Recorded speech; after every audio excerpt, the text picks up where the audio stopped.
नमस्ते दोस्तों, मेरा नाम है राज और आप देख रहे हैं मेरा यूट्यूब चैनल स्लो लर्नर। आज का वीडियो एक रिज़ल्ट एनालिसिस वीडियो होगा। कंपनी का नाम है SJS, जिसके रिज़ल्ट्स आए उसका एनालिसिस करने की कोशिश करेंगे और एनालिसिस को उसके फंडामेंटल एनालिसिस साथ में करेंगे, टेक्निकल एनालिसिस जो कि चार्ट पे होगा और जो रिज़ल्ट्स आए हैं वो कैसी इसके बारे में पिक्चर दिखा रहे हैं। तो ये सारी चीज़ें शॉर्ट में डिस्कस करेंगे। चलिए शुरू करते हैं। सीधा चलते हैं पहले कंपनी के PPT पे, जो कि इन्वेस्टर प्रेजेंटेशन है, और वहाँ देखते हैं वहाँ पे हाइलाइट्स क्या क्या रही है और रिजल्ट्स कैसे आए हैं और कैसा ओवरव्यू दिख रहा है। ये इनके रिजल्ट्स आए हैं। रिजल्ट के कुछ इन्होंने यहाँ पे इन्फॉर्मेशन दी है कि टू व्हीलर्स में इनको ग्रोथ दिखी है। जो इनका PV सेक्शन है, ये इनका आउट परफॉर्मेंस इन्होंने दिखाई है। आप इसको स्क्रीनशॉट लीजिए, इसको अपनी रिसर्च में ऐड कीजिए। मैं इसके स्मॉल में बिल्कुल सिंपल भाषा में और आसान भाषा में बस डिस्कस करना चाहता हूँ। ये अपने जो प्रोडक्ट्स हैं वो टू व्हीलर, फोर व्हीलर गाड़ी को देते हैं, और जो गाड़ी के एस्थेटिक्स होते हैं, गाड़ी पे आपने देखा होगा कुछ स्टिकर्स लगे होते हैं, जैसे मारुति की बैजिंग होती है। यहाँ आपने कोई वॉशिंग मशीन देखा होगा जिसके ऊपर उसका नाम लिखा होता है, जैसे वर्लपूल लिखा होता है। ये इसके डिजिटल मीटर बनाते हैं। तो ऐसे काफ़ी सारी इलेक्ट्रॉनिक चीज़ें बनाते हैं। उसके लिए आप क्या करें, इनकी वेबसाइट पे जाइए और इनके प्रोडक्ट में जैसे ही आप क्लिक करेंगे तो वो पूरा डिटेल में आपको दिखाएंगे क्या क्या बनाते हैं। ऐसे कुछ ये एग्जांपल दिखा रहा हूँ आपको। जैसे वॉशिंग मशीन के, ये देखिए, ये सारे ऐसे पार्ट्स बनाते हैं वॉशिंग मशीन के लिए, two wheeler, three wheeler, car के। और ये बैजिंग है जहाँ पे नाम लिखा हुआ है। ऐसी ये सारी काफ़ी सारी चीज़ें बनाते हैं। आप जाइए और वहाँ पे देख लीजिए। ये जो वीडियो है इसमें हम सिर्फ रिज़ल्ट का एनालिसिस करने की कोशिश कर रहे हैं। जो रिज़ल्ट कैसा आया है, जो इनका रिज़ल्ट आया है इस बार का, उसमें 12% ग्रोथ आई है, जो कि क्वार्टर ऑन क्वार्टर बेसिस पे है। और ईयर ऑन ईयर बेसिस पे इनकी जो ग्रोथ है वो 7% है। ये जो दोनों रिज़ल्ट हैं उसमें मैं डिफरेंस आपको बता देता हूँ। जो क्वार्टर ऑन क्वार्टर पे रिज़ल्ट निकला है वो 2025 का जो क्वार्टर 4 है, यानी कि जो मार्च का रिज़ल्ट आया है 2025 का, उसको 2024 का जो मार्च का क्वार्टर का रिज़ल्ट आया है, यहाँ पे देखिए 1700 करोड़ से 1786 करोड़ से बढ़ के 2000 करोड़ हो गया है। ये हो गया क्वार्टर ऑन क्वार्टर बेसिस। और जो पिछले साल का जो क्वार्टर था वो ईयर ऑन ईयर बेसिस पे है। तो पिछले साल 2024 का 24 में जो मार्च में एक साल पहले जो रिज़ल्ट आए थे वो 1868 करोड़ थे, जो कि बढ़ के 2000 करोड़ हुए हैं। तो उसमें 7% ग्रोथ आई है। अब ये देख के तो थोड़ा सा मुझे रिज़ल्ट लग रहा है जैसे रिज़ल्ट अच्छा नहीं है, वीक है। उसको एक बार डिस्कस आगे अभी करते हैं। उसके साथ देखिए प्रॉफिट की ग्रोथ हुई है, EBITDA मार्जिन इम्प्रूव हुए हैं। तो ओवरऑल यहाँ तक तो ठीक ठाक दिख रहा है।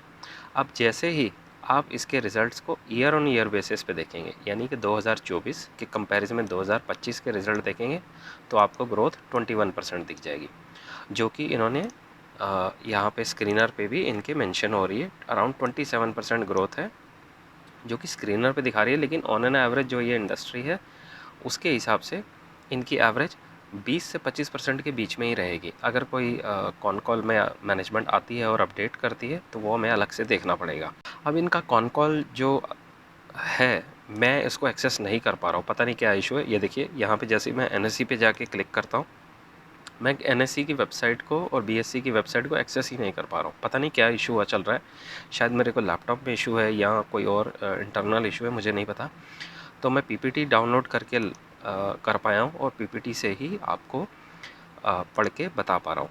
आप क्या कीजिए, आप इसके यहाँ इसकी ट्रांसक्रिप्ट अवेलेबल है मेरे पास, इसका ऑडियो कॉल अवेलेबल है, उसको मैं एक बार ही सुनूंगा और उसके बाद दोबारा से देख लूँगा कि इसमें कोई मैनेजमेंट ने गाइडेंस बढ़ाई है या घटाई है। अभी तो सिर्फ मैं इसके रिज़ल्ट जो नंबर्स आए हैं उसको डिस्कस कर रहा हूँ। यहाँ पे इन्होंने कंप्लीट इन्फॉर्मेशन दी है। इनके जो प्रोडक्ट्स हैं वो गाड़ी के जो टू व्हीलर मोटरसाइकिल है उसमें 300 से 500 रुपये पर व्हीकल। इनके जो मोनोग्राम है, स्टिकर्स हैं और जो एस्थेटिक लुक के लिए इस्तेमाल होते हैं, उनका खर्चा आता है।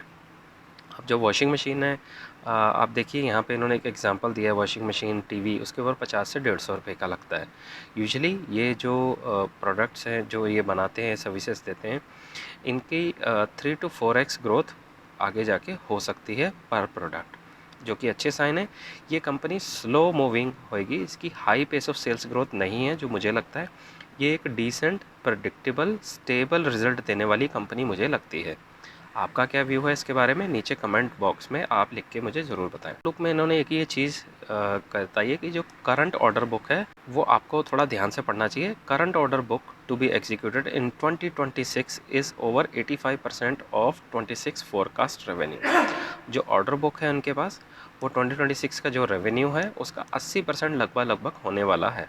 80 से 85% तो इनके पास जो इनकी ऑर्डर बुक है उसको हमें ट्रैक करना होगा और उसके ऊपर ध्यान रखना पड़ेगा। इसके अलावा कुछ खास इन्होंने यहाँ मेंशन नहीं करा। ये देखिए यहाँ पे इसके बारे में इनके प्रोडक्ट जो पोर्टफोलियो है उसके बारे में दिखाया है, जो है बाजिंग एस्थेटिक लुक देते हैं। गाड़ियों के आगे नाम लिखे होते हैं, पीछे लिखे होते हैं, या आप कोई भी इलेक्ट्रॉनिक आइटम खरीदने जाते हैं वहाँ पे इनके प्रोडक्ट्स के आपको जो लिखा हुआ होता है नाम वो आपको दिख जाएगा। सीधा एक बार स्क्रीनर पर चलते हैं और देख लेते हैं कोई इनके फंडामेंटल्स में मेजर चेंजेस तो नहीं आए। ऑपरेटिंग प्रॉफिट मार्जिन 25 है, आरओई 19 है और स्टॉक का पी 27 है एज़ यूजुअल। इंडस्ट्री का पी 25 है और प्राइस टू बुक 4.5 का है। स्टॉक इनका राउंडिंग बॉटम होता लेता हुआ दिख रहा है। एक बार ट्रेडिंग व्यू पे सीधा चलते हैं और वहाँ चल के देखते हैं स्टॉक कैसा दिख रहा है। स्टॉक देखिए इनका राउंडिंग बॉटम देके और ब्रेकआउट देने की कोशिश कर रहा है और निफ्टी के कंपैरिजन में अभी भी वीक है। मैं एक इंडिकेटर इस्तेमाल करता हूं जिसका नाम है आरएस, रिलेटिव स्ट्रेंथ। उसके कंपैरिजन में देखिए स्टॉक अभी भी वीक दिख रहा है। जैसे ही ये लाइन ग्रीन हो जाएगी इसका मतलब आपका स्टॉक निफ्टी के कंपैरिजन में ज़्यादा बढ़िया मूव दे रहा है। अब ये वॉल्यूम के साथ बाइंग आई है और ये ब्रेकआउट देने की तैयारी कर रहा है। Rounding bottom with volume breakout दे रहा है और 200 मूविंग डेज के ऊपर भी ट्रेड कर रहा है। तो ये काफ़ी सिग्नल है जिसमें कि दिखा रहा है कि स्टॉक लगातार स्ट्रॉन्ग होता जा रहा है और जो रिजल्ट्स के नंबर आए हैं वो थोड़े से आपको बड़े सिंपल तरीके से समझना होगा। देखिए क्वार्टर ऑन क्वार्टर बेसिस पे जो पेस ऑफ सेल्स ग्रोथ है, जैसे मैंने आपको बताया, ये स्टेबल प्रेडिक्टेबल आपको ग्रोथ मिलेगी। हाई पेस ऑफ ग्रोथ वाली कंपनी नहीं है। 161 इन्होंने 23 में करा था, फिर 181, 189, 193, 179 और उसके बाद 201। तो थोड़े से इनके पेस ऑफ सेल्स ग्रोथ गिरी थी जो कि दोबारा आती हुई दिख रही है। ये देखिए जब इन्होंने इसको 201 करोड़ को 187 करोड़ से कंपेयर करा है तो उसका जो स्पीड है ग्रोथ करने की वो 7.25% से ग्रोथ हुई है। और जब इसको पिछले क्वार्टर से कंपेयर कर रहे हैं यानी कि ये वाले क्वार्टर को 201 करोड़ को 179 प्रीवियस क्वार्टर से, तो वहाँ पे ग्रोथ 12% आ रही है। लेकिन अगर इसी को आप देखिए यहाँ पे मार्जिन इसके लगातार स्टैटिक है 25%, नेट प्रॉफिट 34 करोड़ बना पा रहे हैं और ईयर ऑन ईयर बेसिस पे जहाँ आप देखेंगे तो आपको ये रिज़ल्ट थोड़े अच्छे दिखेंगे। लगभग 21% से ग्रोथ करी है इन्होंने इस पूरे साल में, अपने नंबर्स बढ़ाए हैं। 628 करोड़ से बढ़ के 726 करोड़ हो गए।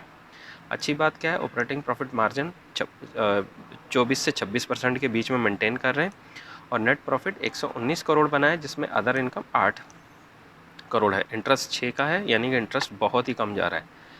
अब सेल्स ग्रोथ के कंपैरिजन में देखिए इनकी प्रॉफिट ग्रोथ बेटर है जो एक कंपनी के लिए अच्छा साइन होता है।